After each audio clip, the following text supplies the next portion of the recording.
50 tonnes de hashish, c'est ce qui flottait dans des barils au large de Rivière-au-Tonnerre sur la Côte-Nord en 1991, sans doute que vous vous en souvenez.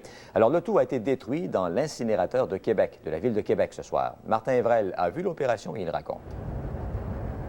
Le convoi spécial, escorté par une dizaine de voitures patrouilles de la Sûreté du Québec, est arrivé dans la capitale sur le coup de midi, en provenance de la Côte-Nord. Le groupe tactique s'est joint à la vingtaine de policiers affectés à l'opération de destruction de drogue la plus importante de l'histoire de la SQ. Considérant la quantité imposante de drogue à détruire, on a choisi l'incinérateur de la CUQ. C'est parce que c'était l'endroit le plus pratique et le mieux adapté, si tu veux, pour la destruction de ces exhibits-là, avec les normes qu'on avait également. La destruction s'est opérée minutieusement. Chaque contenant, chaque sachet de la drogue interdite était comptabilisé avant d'être vulgairement projeté dans la fosse.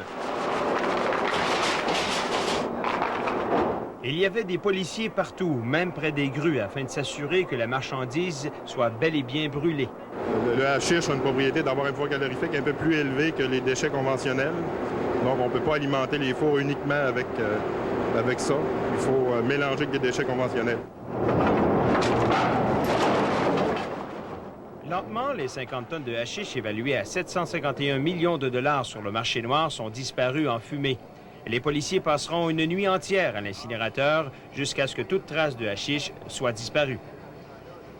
En tout, 273 barils remplis de hashish ont été incinérés. Et pour les petits comiques qui se demandent s'il y aura de drôles d'odeurs aux environs de l'incinérateur, oubliez ça, le système antipollution est trop performant ici. Martin Evrel, TVA, à Québec.